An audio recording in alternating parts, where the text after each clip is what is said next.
Elk dorp komt een keer om de beurt van de seniorenmarkt. Dit hier weer de griep om de beurt.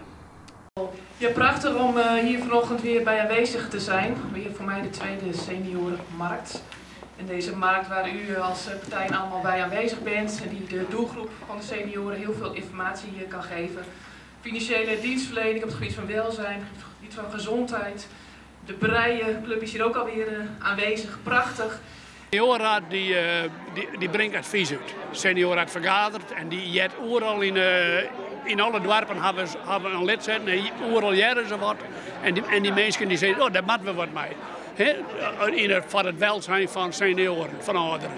Maar een heel groot deel van uw werk is het organiseren van deze seniorenmarkt.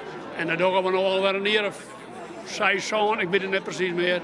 En dan hebben we het in Burgum, we hadden in Oentsergen, in ProRegen, nu doen we hier in Huddegrip. En dat is alle keren, komen er wel 250, 300 mensen komen daarop. Ja, de seniorenraad is een hele belangrijke speler. Die vertegenwoordigt natuurlijk het geluid van de senioren hier in uw gemeente.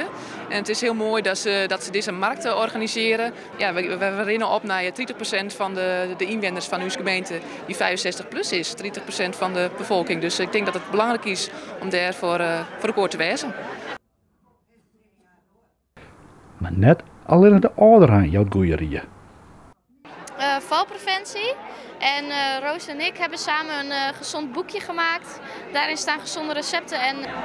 En er staan beweegtips in, zodat ouderen dat ook thuis kunnen doen. Zodat ze lekker in beweging blijven.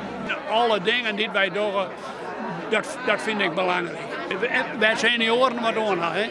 Want dat zit in het opschrift van de seniorenraad. Wij doen het voor het welzijn van senioren.